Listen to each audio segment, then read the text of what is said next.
outside the White House, the state dining room here, where in about 10 minutes, First Lady Michelle Obama will talk to C-SPAN about preventing childhood obesity. She's joined here by an audience of middle and elementary school students from the Baltimore, Washington, D.C. area. Participating in the discussion today will be some of the students who entered films on the issue of childhood obesity in this year's C-SPAN StudentCam documentary contest. Mrs. Obama has made fighting childhood obesity one of her signature initiatives. We're going to give you a look back at some of her remarks when she kicked off the campaign in early February.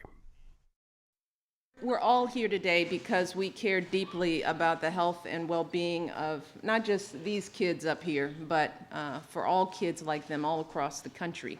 And clearly we're determined to finally take on one of the most serious threats to their future, and that's the epidemic of childhood obesity in America today. And obviously it's an issue of great concern to me, not just as a First Lady, but as a mother. And as Tiki said, often when we talk about this issue, we begin by citing sobering statistics like the ones we've heard today. And we can't say it enough because we have to drill this in, that over the past 3 decades, childhood obesity rates in this country have tripled. That nearly 1/3 of children in America are now overweight or obese. That's 1 in 3 of our children. But the truth is that these numbers don't paint the full picture, and it's important to say this. The words overweight and obese, those words don't tell the full story, because this isn't about inches and pounds, and it's not about how our kids look. It has nothing to do with that. It's about how our kids feel, and it's about how they feel about themselves. It's about the impact that we're seeing that this issue is having on every aspect of their lives. Pediatricians like Dr. Palfrey all over this country are seeing kids with high blood pressure, high cholesterol, more and more kids with type 2 diabetes, and as we all know, that used to only be a disease of adults. Our teachers, talking to a lot of them, they are telling me how they're seeing the bullying, the teasing. Our school counselors see the depression and the low self-esteem. Coaches are seeing kids struggling to keep up, or worse yet, sitting on the sidelines, unable to engage. Our military leaders report that obesity is now one of the most common disqualifiers for military service. Economic experts tell us that we are spending outrageous amounts of money treating obesity-related conditions like diabetes, heart disease, and cancer. And then public health experts, as Tiki said, tell us that the current generation is actually on track to having a shorter lifespan than their parents. And none of us wants this future for our kids, and none of us wants this future for our country. So instead of just talking about this problem and worrying and wringing our hands, it's time for us to get going and do something about this. We have to act. So let's move. Let's get this done.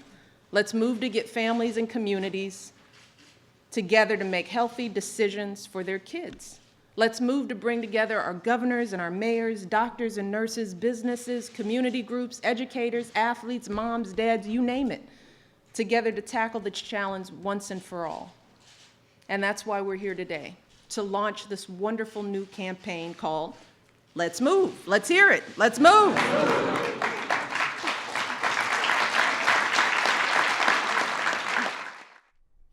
And those comments from First Lady Michelle Obama back in early February. We're back live now, the state dining room inside the White House, where in just under 10 minutes we'll hear more from the First Lady about that Let's Move campaign, which targets childhood obesity in America. You can see she's being joined by students here. These are students from the Washington, Baltimore area. And also participating in the conversation today will be some of the students who entered films on the issue of obesity in this year's C-SPAN StudentCam documentary contest, including Matthew Shimura. He's a 7th grader from Honolulu whose film on obesity won the middle school first prize, and we're going to give you a look at that award-winning film.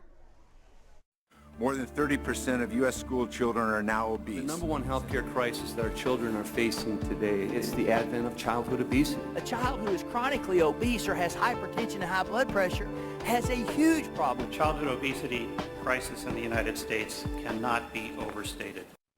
Things were different 50 years ago. Kids played outside after school and on weekends. Moms stayed at home and prepared meals for their families. Kids rode their bikes or walked to school. Fast food hadn't even been invented. Now kids have about 5 hours of screen time a day, including TV, video games, and the internet. Kids no longer play outside after school. Kids take the bus to school, or their parents drive. As of 2008, about 70% of women with children under 18 are in the labor force. And we've become a fast food nation. As a consequence, childhood obesity has more than doubled since 1980. Now, 1 in 7 low-income preschool children are obese. This is a challenge that affects us all. To get a medical professional's view on childhood obesity, I talked to my pediatrician, Dr. Michael Sia. Dr. Sia, can you define childhood obesity for us? Well, obesity, by definition, is actually measured in the percentiles on a growth curve that we have, or by a calculation called the body mass index. What are the medical consequences of childhood obesity? Hypertension, which is high blood pressure, high cholesterol. They also have bone and joint problems, and also some of their organs can have problems like their lungs and heart. And then finally, there's another entity called diabetes, and there's a specific one for kids that are really overweight that's called type 2 diabetes. Some of the causes for obesity, it's children that probably have too much to eat or taken too many calories, but don't have enough calories to burn up. And sometimes it takes just little adjustments, perhaps not eating the high-calorie foods or high-sugary caloric drinks. Sometimes it's just as easy as just getting a little bit more playtime or activity. We live in a land of abundance, surrounded by tasty, calorie-rich foods. It's easy to take in too many calories. Calorie-dense foods are cheap and plentiful, with brands familiar to shoppers and their kids. Even when families want to serve healthy food, they may not have the resources to buy healthy ingredients. After all, nutritious foods are expensive. Nutritious foods also require time-consuming preparation, while calorie-dense foods are easy to eat.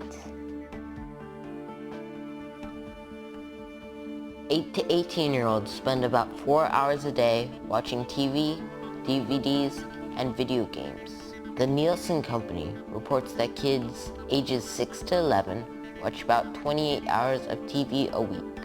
That's time not being spent outdoors getting exercise. At the same time, school exercise programs are being sharply cut back.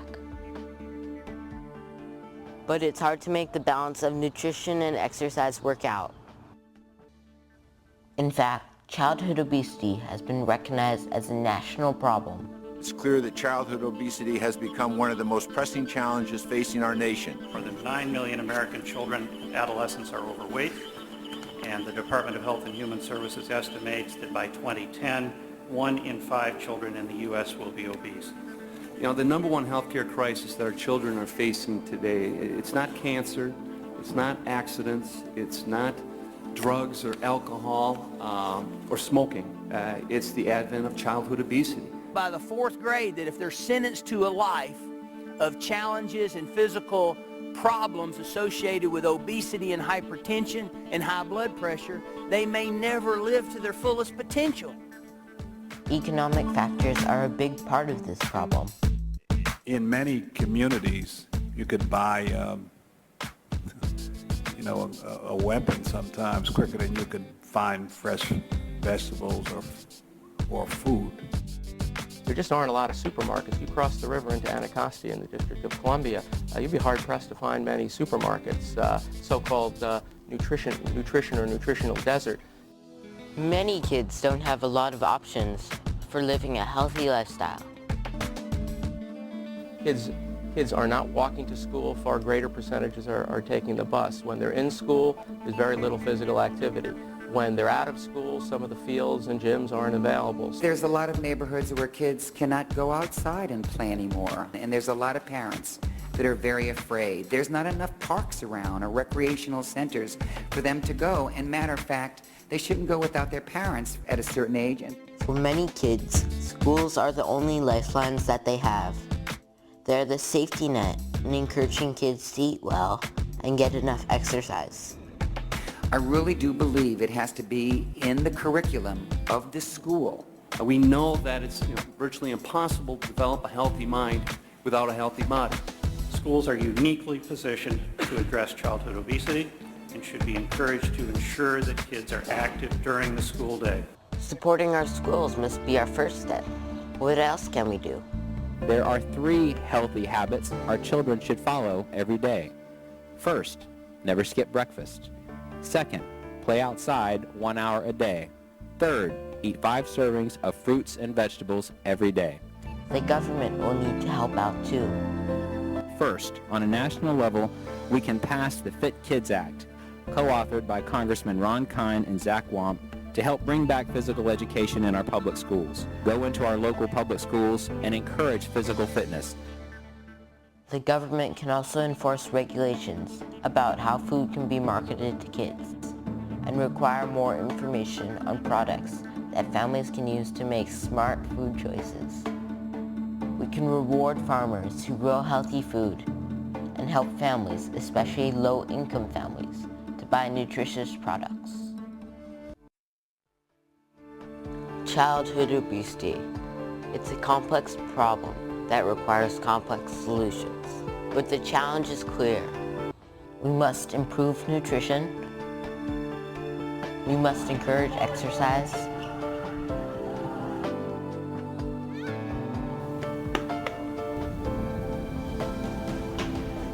And we must all work together to raise a generation of healthy, fit citizens for the 21st century.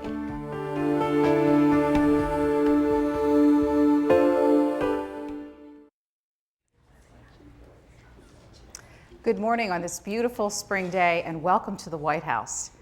We are very pleased to be here in the beautiful and historic State Dining Room at the White House for a dialogue on childhood obesity and childhood health with the First Lady, Michelle Obama. We're very pleased for this program, which is live on C-SPAN this morning, to have students from all around the Washington, D.C. area and students watching all across the country. Some of them will be calling in with questions on our discussion on childhood obesity. We'll be here for 45 minutes altogether, and we all hope to learn more about this topic and why it's so important to young people's health and how to stay healthy, and also why the First Lady is so passionate about it. So boys and girls here in the White House, would you please join me in welcoming the First Lady, Michelle Obama, to our discussion this morning.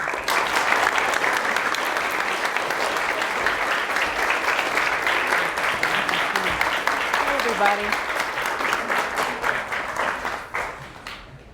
Well, hello. Well, we're going to just plunge right into it, and as we get started here, I thought I'm going to ask you a question, and then we're going to introduce the students in the room. I had a very important question as we were getting ready this morning, Mrs. Obama, from a young man sitting in the back. We keep using this big word, obesity, and he wasn't sure what it meant. Yeah. I mean, it is a pretty big word, but I think it, just to make it simple, it's when people's weight gets higher than it should be. And there are very scientific measurements for it. Something called body mass index is what a lot of doctors try to measure. But as you grow, your weight and your height should remain fairly consistent, but people's body mass index really varies. So there's no one right weight or height to be. If you look in my whole family, we've got people who are 6'6" and people who are 4'11". And weight and height, really depend on you as a person. But what this is all about, really, is about making sure that you guys are healthy, that you're eating the right foods, that you're getting enough exercise. This isn't about how you look. This isn't about appearances, because we all have to own and be proud of exactly who we are. I am 5'11". I was probably this height when I was very young, and my parents taught me to be proud of the way I look. And this isn't about how you look, this is about how you guys feel. It's about health. So I think that's the big takeaway. And you can talk to the doctors and the experts and the scientists if you want to get, you know, a more definitive answer to what obesity technically is, but it's really about our health. It's about your health. Does that help? Yeah. Yeah? All right, good. It's a good way to start. The way that this event all came together is that students around the country have participated in an annual documentary contest that our network C-SPAN holds called StudentCam. And this year we had 1,000 documentarians from all around the country. But interestingly, health was the #1 issue among young people. We had 128 different entries on aspects of health. So it's much on their minds. Economy #2, so not surprised there.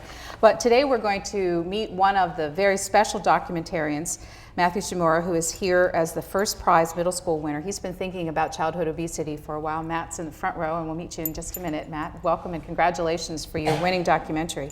We also have young people who entered the contest who are watching from all around the country, also did on the topic of childhood obesity, so they are thinking about this and have questions for you. But let me introduce you to the young people who are here at the White House with us today. And I'm going to ask you to stand up with your group when I call the name of your school so your parents can see that you're here. First of all, where's the Hampstead Hill Academy in Baltimore? Welcome. Welcome, you guys. Stewart Hobson Middle School in Washington, D.C., 6th through 8th grade. Hello, Stewart Hobson. Looking good. Next is Alexandria, Virginia, Lyles Crouch Elementary School. Hello, Lyles Crouch. Now we've got a group of Girl Scouts from the National Capital Region who have been involved in health and wellness issues. Welcome, ladies. It's good to see you all. How about the Alliance for a Healthier Generation? Where are those students? Good morning and welcome. And then we have a number of student journalists who are covering this event. Where are our student journalists? The journalists. They're right near the professional journalists in the back too. All right. So Watch taking notes. Watch them behind you. And then is there any person here who hasn't had a chance to stand that I didn't introduce your group? If not, please stand up now. And make sure you stand up because your parents are watching. Okay, looks like we got everybody. All right, great.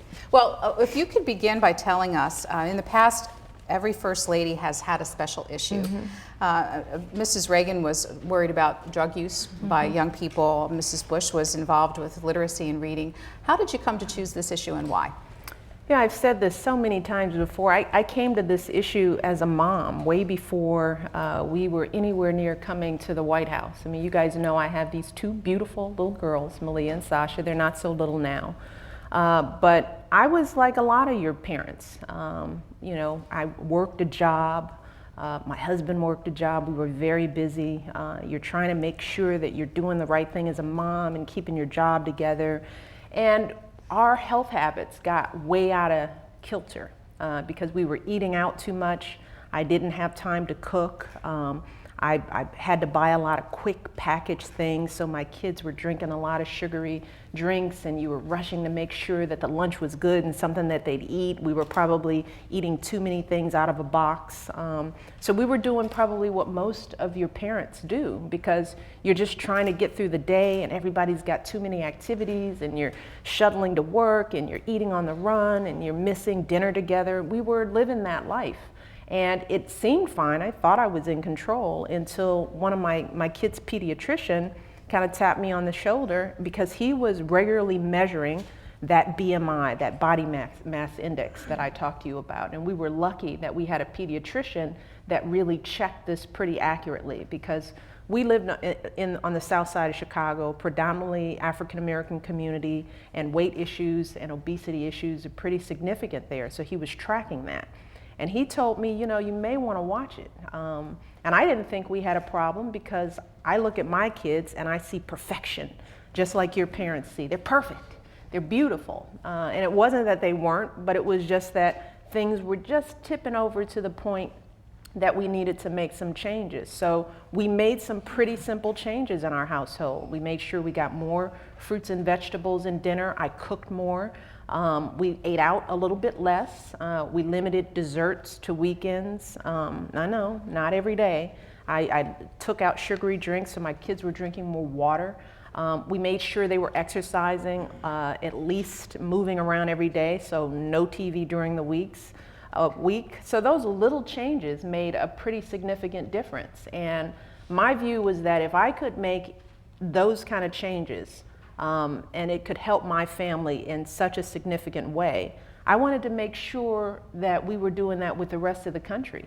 Because my view was that if I'm having this problem in my household and I don't know it, and it was unclear to me, then what's going on with everybody else? People who don't have information or don't have pediatricians who are working with them. So when we planted the garden, the White House kitchen garden, a year ago, we did it to start a conversation with young people about eating healthy. Maybe they would get more engaged in fruits and vegetables if they were involved in growing them. And what we found with working with the kids that helped me with the garden was that if kids planted it and were involved in it and understood it, they'd eat it and they'd be excited about it. And they could help not only change their own health habits, but they'd go back home and start teaching their parents. Because once I started talking to my kids about what they needed to eat, trust me, they were monitoring me way more than I was monitoring them. They cleaned out the cabinets. They looked at labels a bit more. They made decisions about the kind of snacks they would eat. They started making pretty healthy choices for themselves, and a lot of times when I wanted to cheat, they'd pull me back. So my hope is that, you know, young people around the country will take that kind of interest in their own health. And then to see the statistics, seeing that 1 in 3 kids in this country is overweight or obese, and that we're on track for the first time ever for our kids to live shorter lives than we do. You know, that in and of itself was terrifying enough for me. I wouldn't want that fate for my girls, and I don't want it for any of you or any other kids in this country. So we started Let's Move, and hopefully it will catch on, and you guys are gonna be the key ambassadors to really make this happen. Because this is really about you, and it's about the kids that are gonna follow you. So I'll stop there. I can go on and on and on. Well, how can they be ambassadors? You know, I think first you can take the lead in your own homes. You know, this is what I tell my kids, my girls. You know, it's not about never having the stuff you want, right? I would love it if I could live healthy on pie and French fries. I'd do it, I'd eat it. But the fact of the matter is that you can't. We are made as humans to need a balanced diet with enough fiber and enough vegetables and fruits.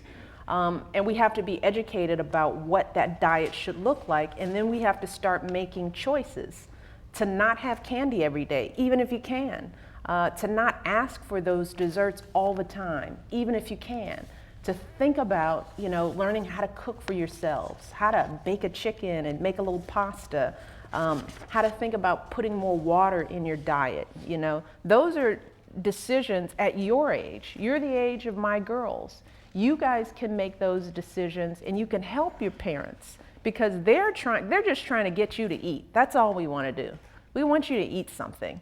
And if you complain and you don't want to try new things, if you're hesitant, if you are, you know, going to get that, you know, buy those chips instead of some pretzels, if you're not going to make good decisions, it's really not a whole lot that parents can do, because you're not with us all the time. You're at school, you're with your friends.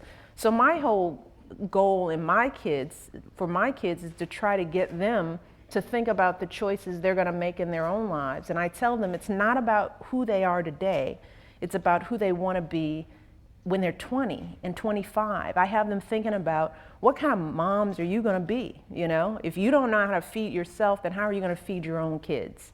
So it's really about you guys taking responsibility of your own future in so many ways, and helping your parents and your families make those kind of decisions. I think that's the first thing that you can do, because that's your power. You know, you don't have to, you know, live in a certain neighborhood.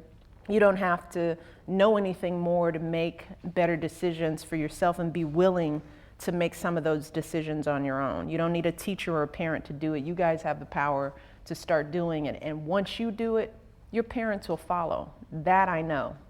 Well, let's introduce Matt Shimura officially. Matt's sitting in the front row, and he came all the way to the White House from Honolulu. We're very proud of his accomplishment. We had 1,000 entries in this year's StudentCam documentary, and Matt Shimura's documentary on childhood obesity took first place in middle school. Matt, congratulations.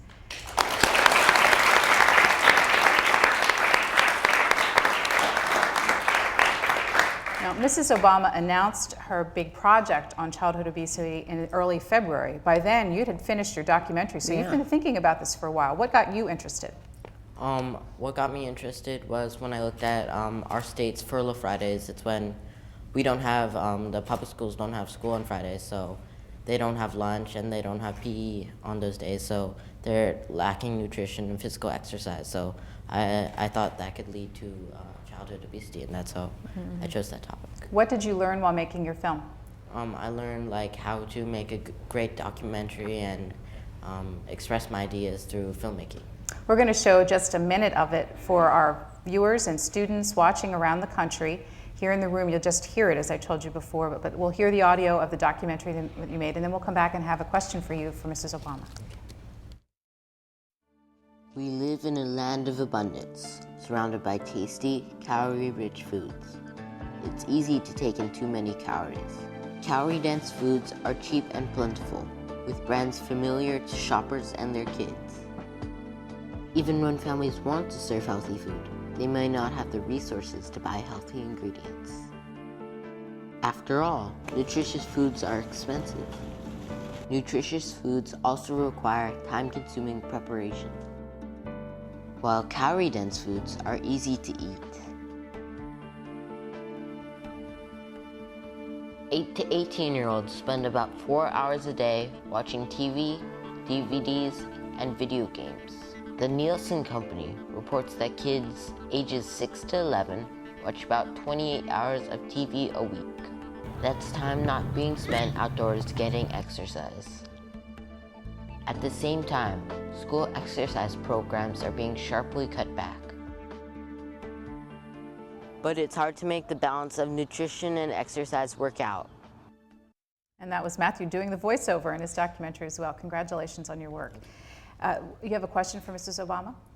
Mrs. Obama, how do you think the government can improve nutrition and physical activity in schools?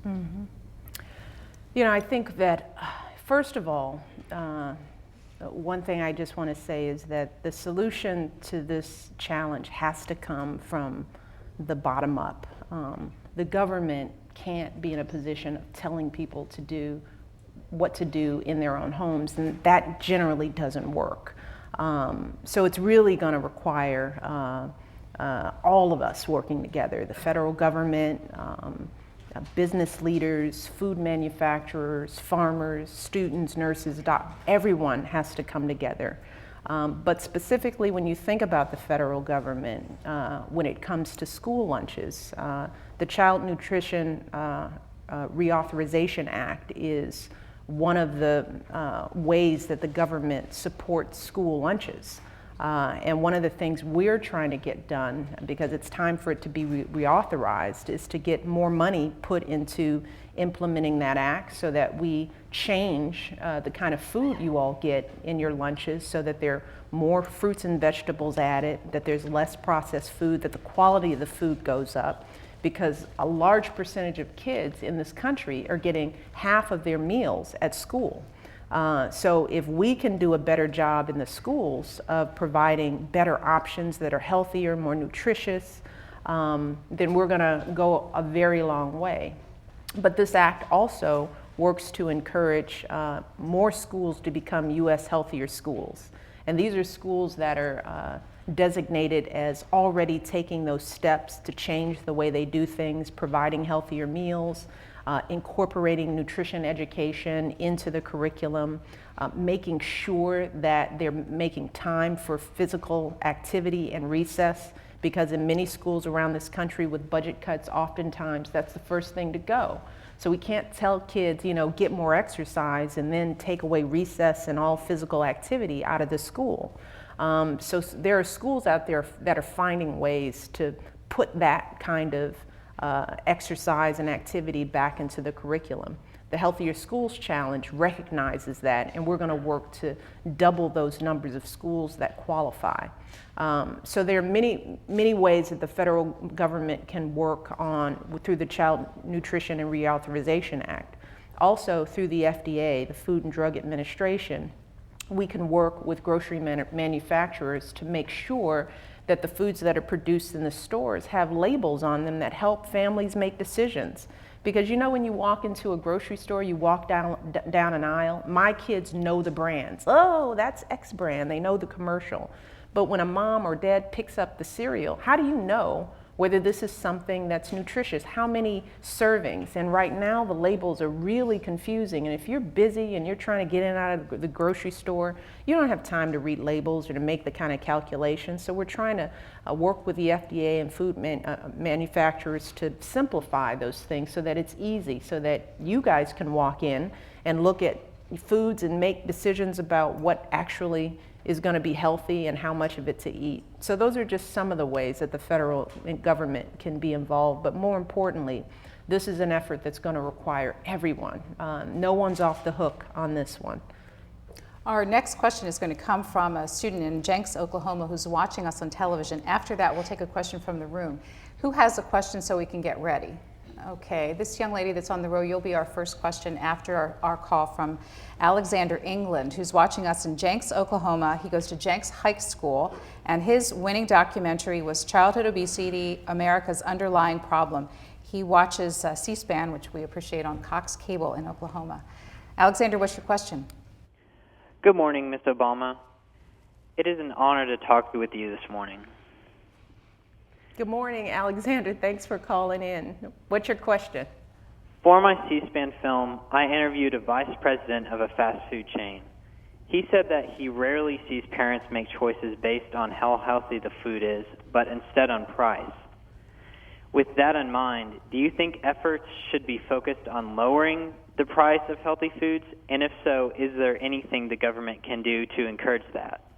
You know, I think you're absolutely right that the cost of healthy foods oftentimes becomes a barrier. The access and affordability of foods is a huge issue. And with Let's Move, that's one of our major pillars, is eliminating what are known as food deserts. There are millions of kids who live in areas all throughout the country that we call food deserts. Those are places where you can't there isn't a grocery store, there isn't a place to buy fresh produce, healthy food.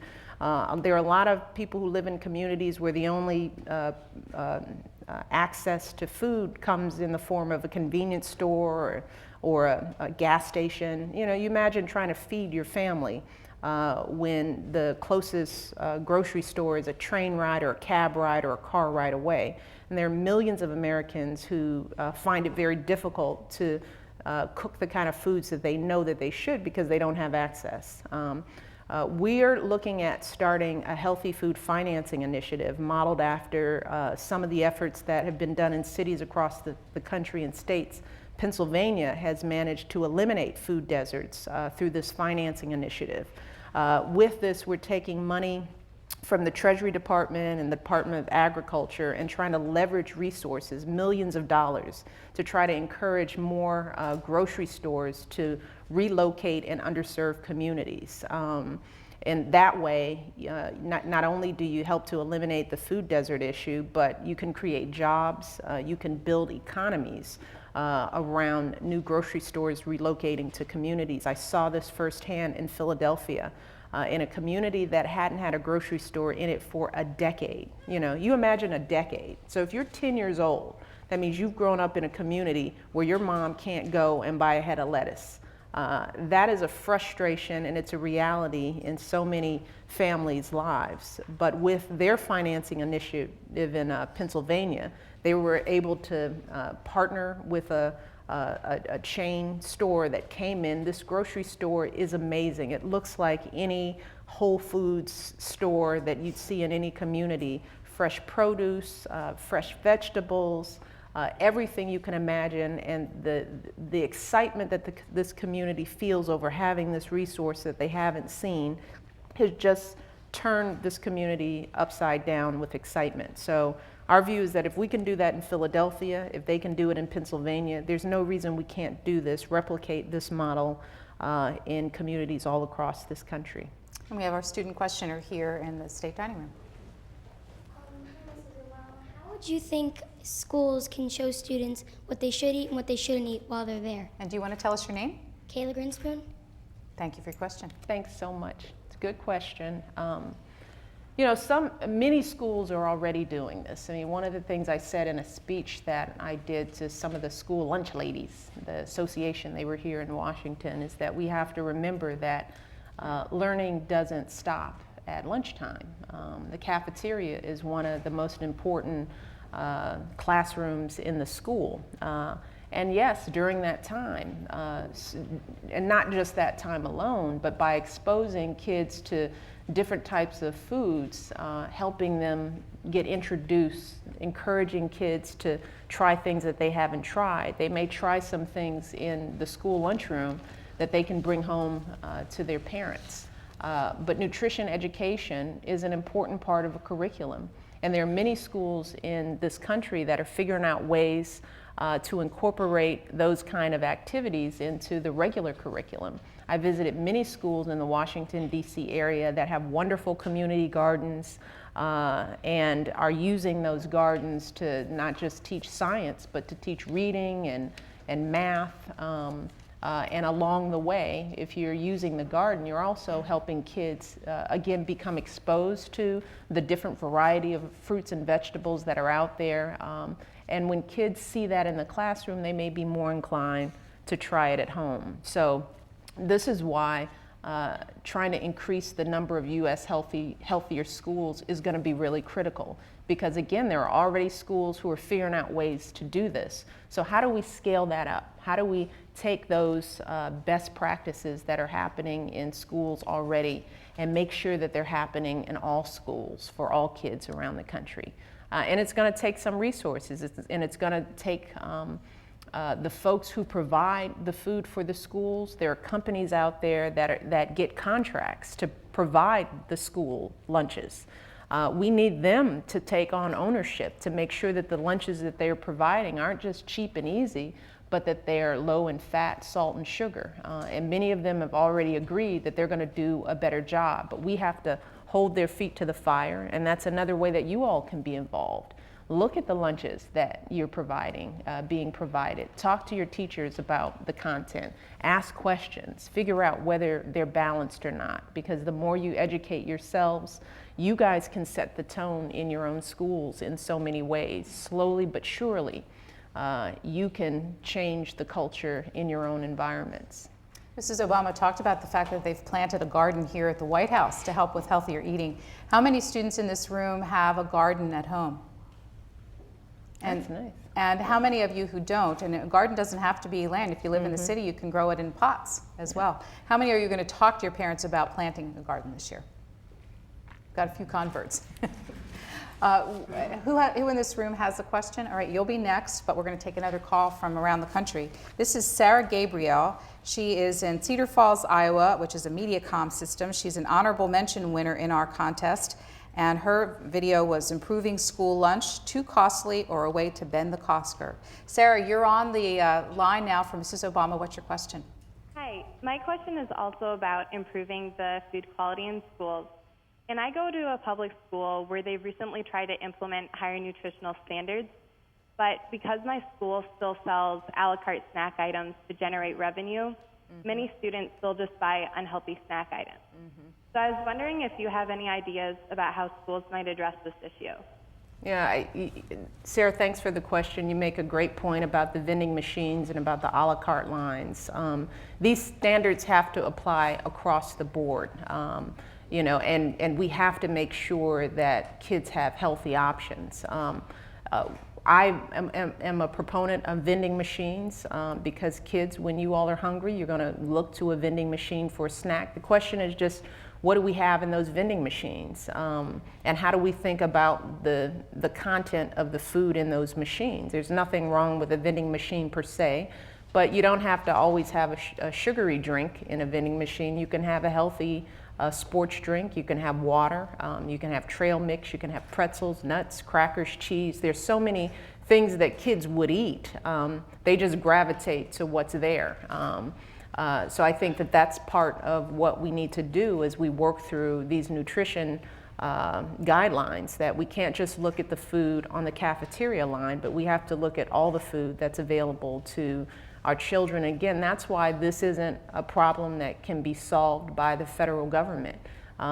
the school community, the local community has to want to make these changes, and they have to make decisions about what's going to go in those vending machines instead of what's already there. How do you work with your local vendors? We can work on high and try to set the tone, but really, you know, what happens at your schools and in your communities is really more up to you, your mayors, your city council people, than anything that can happen out of the White House. And it really should, because you know, folks know their communities better than we'll ever know. But the fact of the matter is, as this question points out, is that you know, we have to make sure that all of the options are good ones and not just some of them, because you guys are pretty sneaky. You'll find a way to get to that bag of chips. How many of you, in fact, when you're looking for snacks, at least feel that you have an option in your vending machines at school to have a healthy choice if you want one? Would you raise your hand if you have options for it? Looks like we have a little work to do in some of the schools. Yeah, no, we do. What's your question? And tell us your name, too. Oh, my name is Tariq Mack. I'm an 8th grader at Storehouse Middle School. And my question is about false labelings on nutrition labels. And I wanted to ask what regulations could be put in place so that we can eliminate that. We know that we can ensure that false labels won't be put on nutritious facts. Well, you know, as I mentioned earlier, the FDA is going to be working with the grocery store manufacturers this summer to work on the whole issue of labeling. And our hope is that because the grocery store manufacturers have, they want to be helpful in this effort, that this is one of the ways, one of the easy ways that they can be helpful, is figuring out how do you make, as I said earlier, simple, clear, accurate labels that give the facts in a way that the average consumer, the average purchaser can figure it out and trust in the information. But the FDA, the Food and Drug Administration, is going to be setting up new guidelines for labels. We want to do it with the help of the grocery store folks because it's their products, and we're hopeful that they're going to join in. But you're absolutely right. You can't tell families to make smart decisions if they're confused about what to buy. We've also talked to them about how they market to kids, right? I mean, the majority, I don't want to quote percentages, but there are a lot of commercials that come on kid TV programs. My kids are watching it with the sugary food and the tasty this and the, you know, that's what you guys are seeing a lot of. And one of the things we're asking them is that as you, as those grocery store manufacturers think about the products they're going to market to kids, what percentage of those products are really healthy and how much of it is sort of kind of healthy, but it's the stuff that you guys will push your parents to buy? And how do we change that? How do we become more responsible in what is advertised to you guys, right? So that you're not bombarded with messages that say, this sugary stuff is really what you want, really, right? You don't really want the apple. And it's not enough just to change not marketing the not so good stuff. They have to help us market the good stuff to you. And they know how to sell stuff, right? I mean, I'm sure all of you could raise your hand and name your favorite brand of anything, right? You know the jingle and the tune. You can recite the words by heart, but you know, if you're hearing those same songs and messages about good foods, trust me, you'll be, those ideas and thoughts will be ringing in your head just as much as the sugary foods are. So we need to do a better job of getting you all the information that you need to make good choices. Once again, let's see a hand for a future question. All right, this young man in the blue shirt, you'll be next, but first we're going to take a call. And this is Kyle Street, and Kyle is an honorable mention winner for his video called Childhood Obesity. He is a student at Troop Elementary School in Paoli, Indiana, and Avenue Cable is where he watches C-SPAN. Kyle, you are on, and what's your question? Well, first of all, I'd like to say thank you for this opportunity. And in our small rural community, volunteers have just started a wellness program to promote healthier lifestyles. Children start organized physical activities at a young age. Our elementary school offers organized sports, PE class twice a week, and recess. Mrs. Obama, as you mentioned, physical education programs are getting canceled or cut back because of the struggling economy. What other ways could communities help motivate kids to stay active and exercise? Well, thanks for the question, Kyle. And it's important. I've spent a lot of time talking about food, the food side of this equation, but as Kyle points out, the physical activity piece is just as important. Because the truth is that when I was growing up as a kid, we didn't worry about what we ate. And we ate, you know, the cupcakes and the this, we didn't eat it every day. But the difference was that when I was growing up, every kid played outside for hours and hours because number one, it was safe. And number two, we only had like 7 TV channels and not 700. So there was a period at which kid TV was over. So you were bored and your parents were going to kick you out of the house. And no computer, right? No computers, you know, life has just changed. And now in my household, you know, my kids could watch SpongeBob 24 hours a day, same shows over and over and over again. I even know all the episodes. So you guys just you've got computers, you've got your iPod, a lot of what, you know, you're drawn to has nothing to do with movement, you know, and if you're not signed up with an activity or you don't have a ballet class in your neighborhood, or maybe it's too expensive because all these after school programs are just really, really expensive for parents and families. If you're not engaged in any of that, then a lot of times kids nowadays are just sitting in front of the TV or watching, playing on the video games. And guidelines basically say that kids should be getting, 60 minutes of exercise, physical activity every single day. That's really what you're supposed to do, right? And when I was growing up, 60 minutes of playing around outside was nothing. It was just play. So things have gotten tougher for you all in so many ways. So we have to do a better job, and not just in schools, but outside of school, to figure out how do we get you guys moving again. And again, some of that is on you all. You know, some of that are the choices that you make because you're at the age now where you can make a decision to sit in front of the TV or get up and jump rope or walk up and down the stairs or do a push-up or figure out something fun or turn on the radio or dance. I mean, exercise isn't about sports. It's not always about throwing a ball. It's just about moving, right?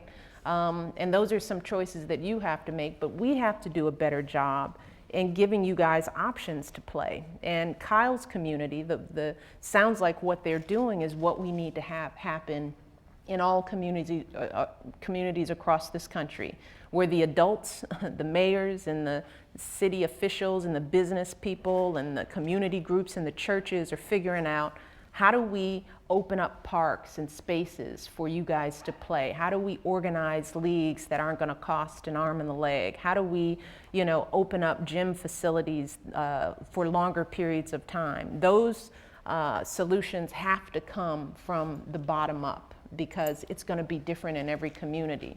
But getting you guys moving, which is one of the reasons why we've called our campaign Let's Move, is because we really don't have time to wait. We can't let you guys sit around for another generation and not, make physical activity a regular part of your lives. So we need to be modeling what's going on in Indiana. Is that where Kyle is from? He is, yes. And it's a small community. They figured out a way to make it happen.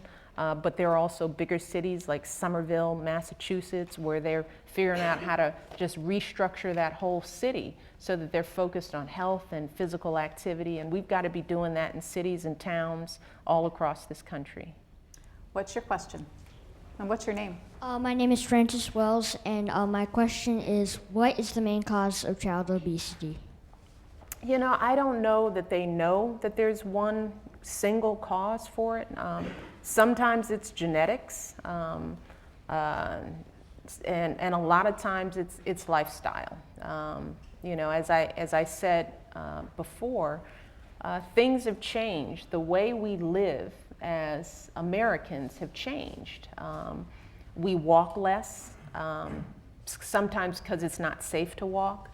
Sometimes it's because the schools your parents need you to go to are further away than they used to be. I know when I grew up, I went to the neighborhood school around the corner.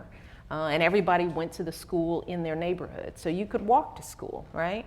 But if you're going to a magnet school or a charter school or a new school somewhere else where, you don't have the ability to walk, what do you're in your parents' car, or you're on a bus, or maybe the walk is shortened. And then you get to school and there's no physical education, there's no PE, there are no sports programs, and there were always those when I was growing up. You played outside before school, you had recess, you played out during lunchtime, and you played in the playground after school. And now kids are going straight home to sit in front of the TV, do their homework, usually watching TV or on video games. And parents are much busier, right? Because of the economy, a lot of parents have to work. You guys know your parents would love to give you every single minute of their time, but they're trying to pay the bills, and that may mean that both parents or one parent has got 2 jobs. So parents are busy, and it's harder to get you guys where you have to go. So things have changed in this society, and slowly but surely, I think that that's affected how healthy kids are. And we're eating more processed foods, we go out more, fast food is no longer a treat, right? It's something that you do several times a week because it's convenient. So we've changed the way we've lived, and it affects you all. And we got to sort of dial that back. We have to rethink those kinds of things to figure out how do we create healthy lifestyles in the world that we live in today.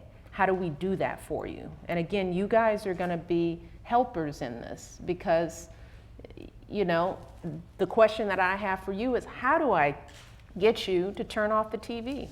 How do I get you in this culture of all this TV and all these video games?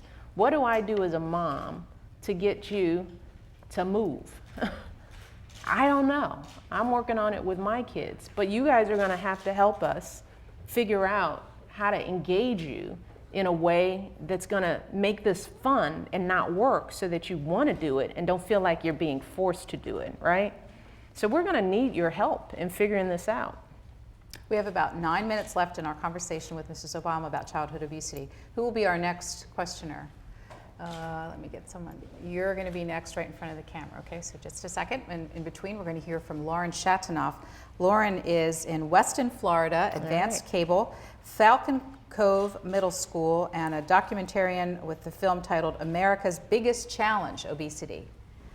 Lauren? Hello. It is a great honor for me to speak with you, our First Lady, Mrs. Obama. My question is, our country is facing challenging economic times.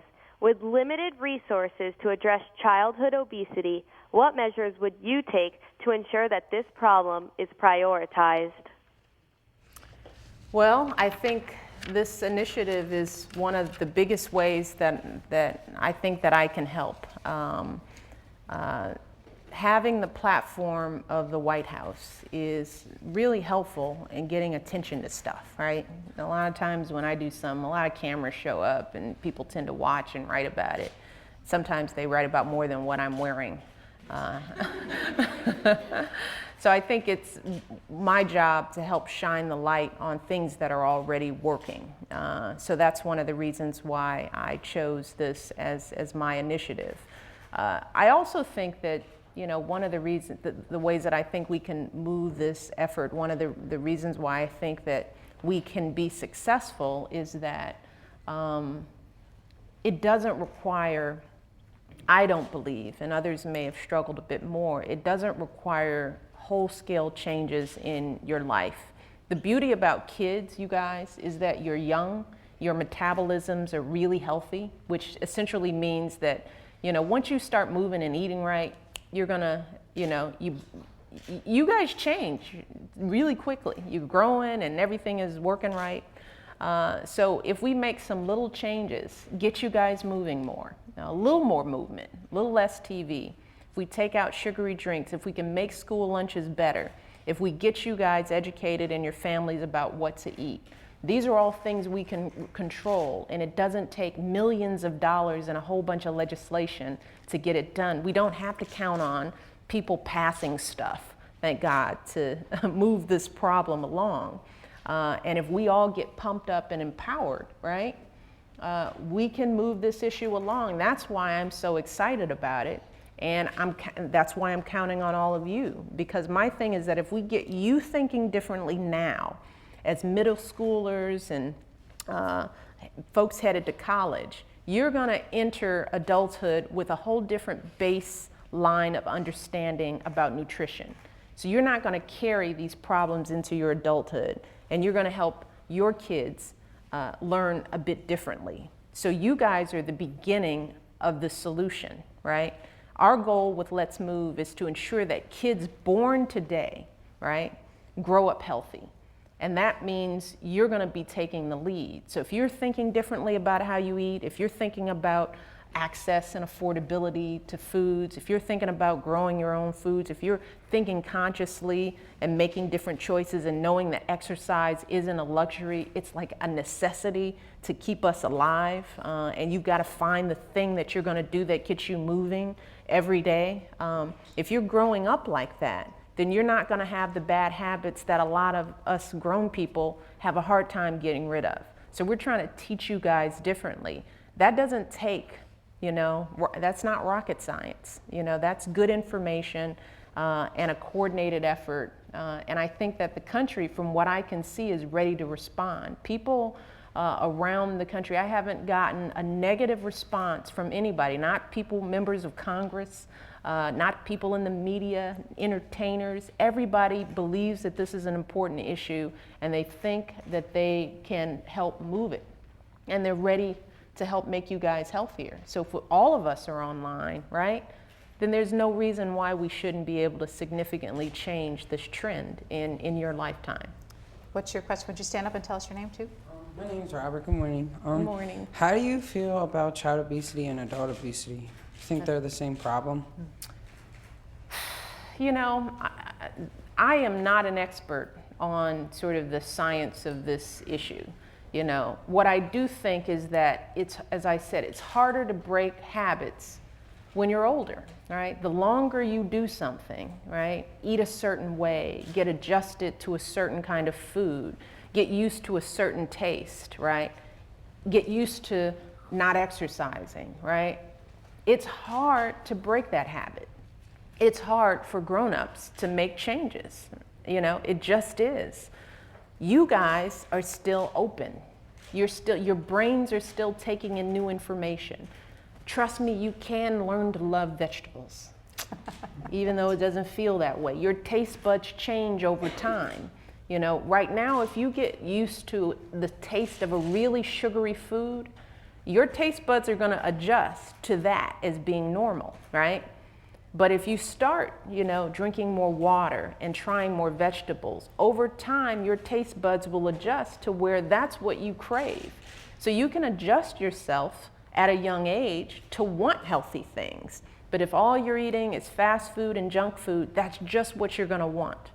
So I just think it's easier to help people change habits earlier. That doesn't mean that it's not hard for kids to make different choices. It's just, if it's hard now, it's going to really be hard when you get to be an adult. So why get there, right? Why not stop it now? Why not, get you guys in the habit of exercising and moving now so that you're not struggling with these issues for the rest of your life? Katie Ramos is in Cairo, Michigan, a charter cable, and also a student documentarian. Katie, what's your question? Good morning, Mrs. Obama. How do you think parents should address the issue of obesity with their young children? Should they take a strong, obvious approach or a more subtle approach that does not let the child know the severity of the situation? Yeah.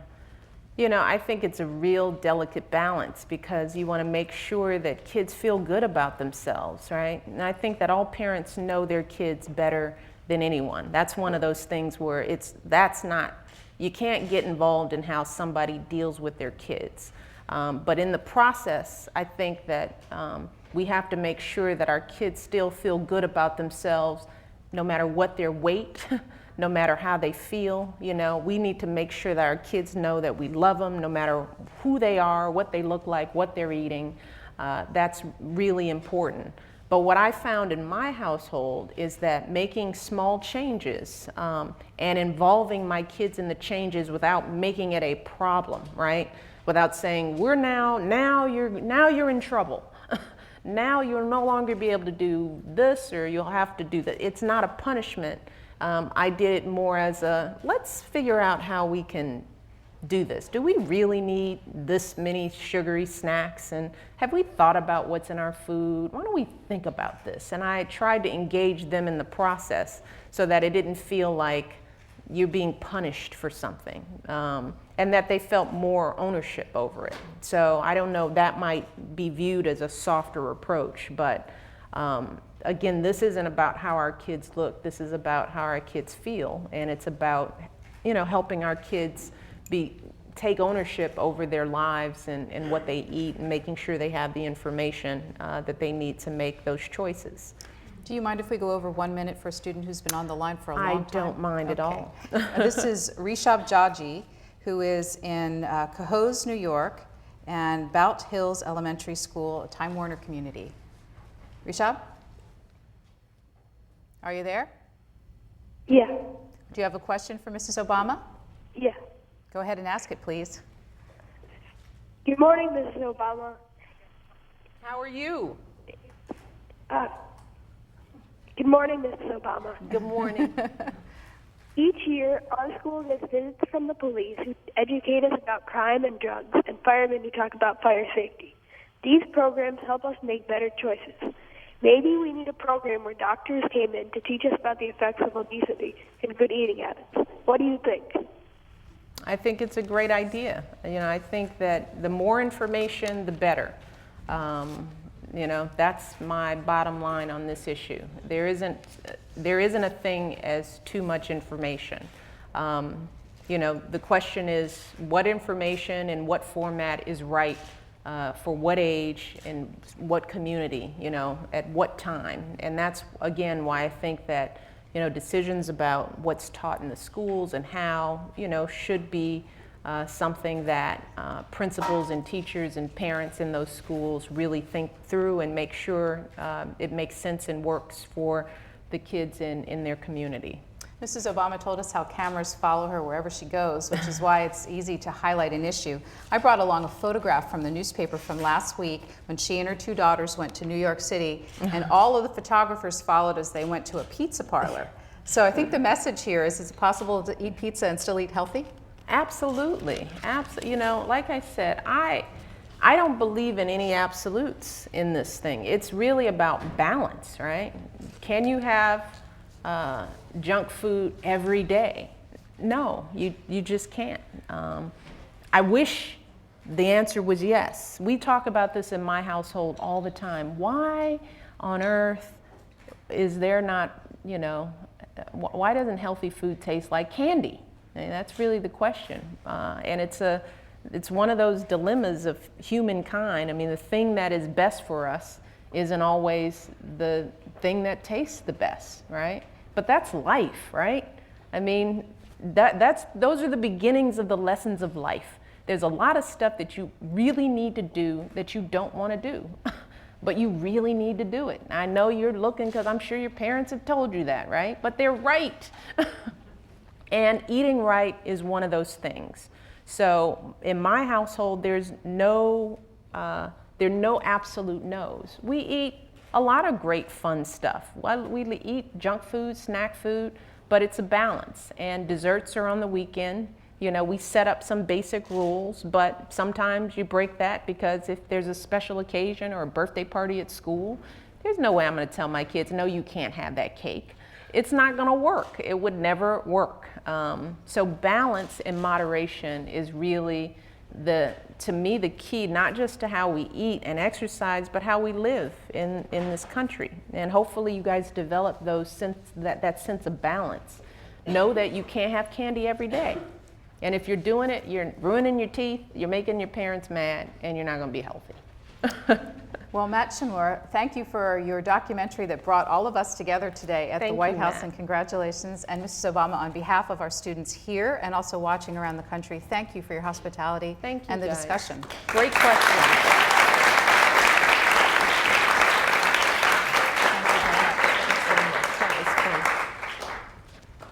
right, I'm gonna come shake some hands, okay?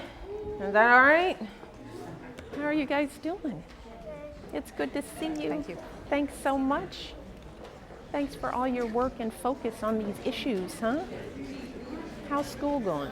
Yeah? Everything's good? Is it exciting? Yeah? Hi guys, how are you? Oh, thank you. Thanks so much for bringing these guys. All right. You ready to make a change? You're gonna help us? Okay, that's good. Yes! Well, we in our school we say sometimes food and all the times food. That's right. So just to let you know, instead of doing it all those long words. Yeah. See, but that's why we need you, right? Because then I say the long word thing, and then you're like, sometimes, always. It's perfect. We should launch you on a campaign. Do something.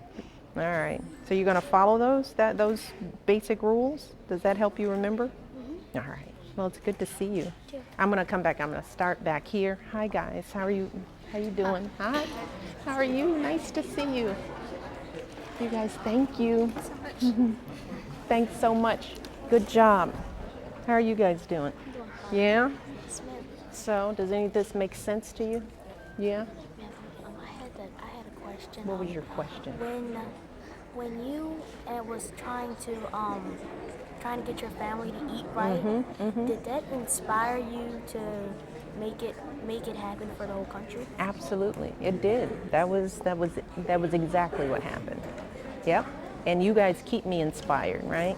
Because you guys are clear, smart, and we need you to be healthy so that you can run the country in a few years. All right. Yes. Can I have a question Yes. also? I'm really sorry, but kids in my school, they pack their own school lunches, but sometimes they don't pack the smartest choices. But how do you think you or other people could, or even kids, can influence them to pack even healthier lunches? Yeah, maybe they need some ideas, because sometimes if you're packing I know when I was packing my kids' lunch, it was quick and easy, right? That's all we were thinking about.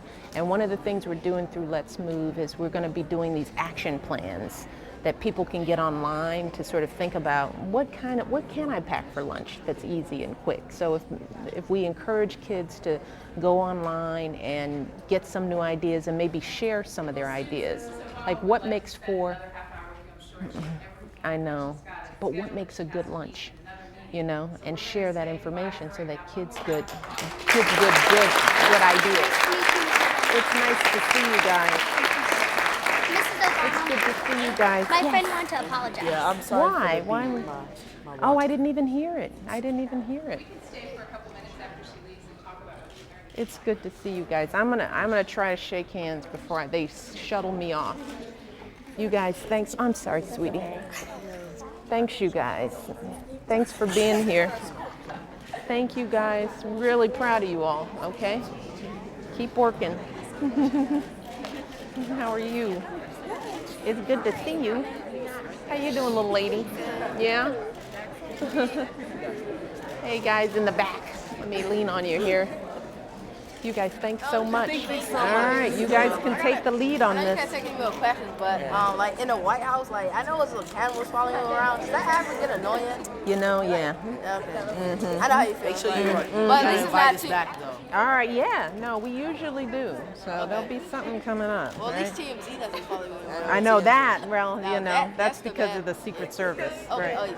oh, But sometimes the other stuff is just as bad.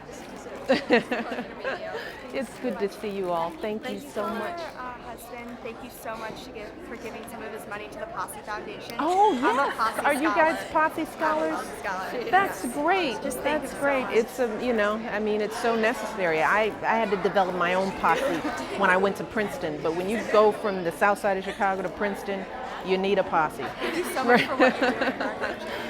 Thanks for your work as well. You guys, congratulations. You guys had great questions. Thanks so much. It's good to see you guys. Thanks, guys. Thank you all. Thanks for coming and asking great questions. It's good to see you. You guys, thanks so much. All right, we're proud of you all. Thank you. Can you guys help us out on this? Yeah, I think so, huh? Thank you. It's good to see you. Thanks again. Thank you guys Thank so you, much. Ms. Obama. All right, he was great. Did a great job. All right, thank you guys. All right, have fun. Thanks. We're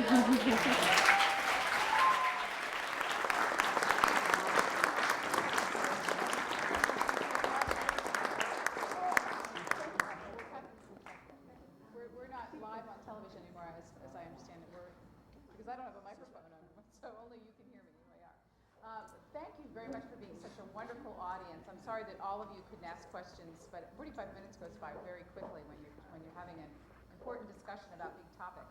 Who learned something today that you'd like to share with someone else? What'd you learn? Stand up. You can if you'd like, so we can hear you. One thing that I learned that we should all eat healthy, and we all have to be in this together. And what does eating healthy mean to you?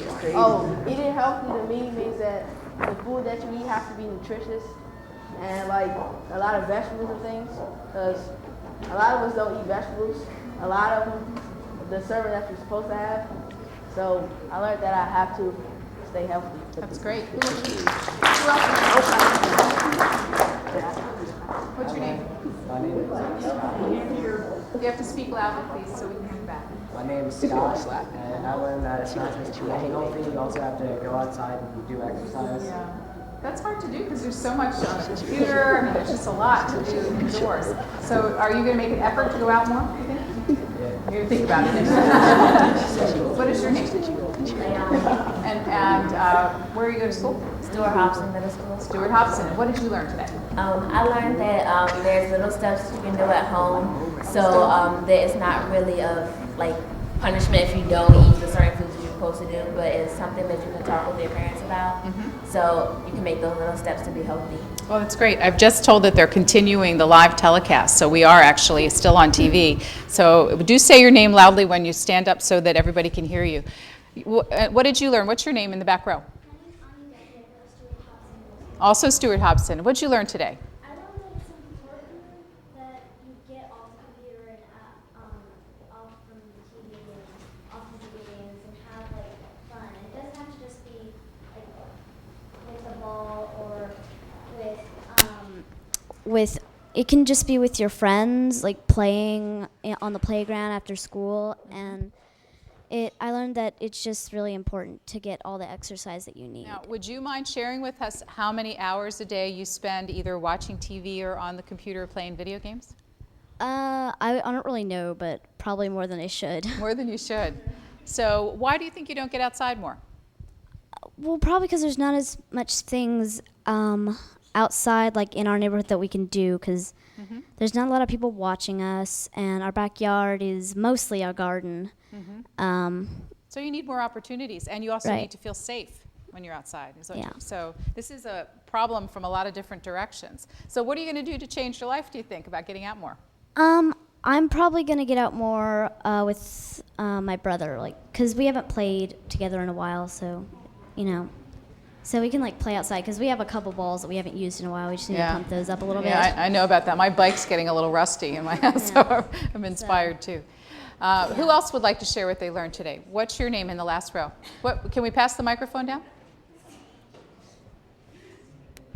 And what is your name, please? My name is Taj Kopp. I go to Stuart Hobson Middle School. We're a big day for Stuart Hobson. Yay! What did you learn today? Today I learned that it takes us to set the example in our neighborhood by eating healthy and exercising and playing. Okay, so what are you going to do tomorrow that's different than you did today? Well, tomorrow I'm going to eat a healthy breakfast. And do you know what a healthy breakfast looks like? Are you doing that now? Not really. Not really. So first you have to talk to somebody at home about giving you the options, huh? Yes. Okay, so what would be a great breakfast to have that's healthy in your mind? Maybe orange juice, cereal, toast. Yeah. Sounds pretty good to me. And watch how much sugar is in the cereal. Yes. Yeah, for sure. Thank you very much for participating. How about my Alexandria group over here? What did you learn today? Can we get the microphone over to you before you speak, and tell us your name, please? Hi, I'm Virginia Taylor, and I've been told constantly by my mother that moderation is okay. And what does moderation mean? it's okay to have a treat once in a while, but not all the time. Mhm. And me and my brother, well, since there was we have a bunch of candy from like past holidays and stuff, and from Easter, from our grandmother, and we haven't really been eating a bunch of fruit lately for snacks and stuff, and when I think I'm going to go home and start eating more healthy snacks than I have been in the past. It's hard with Easter and all the Easter candy.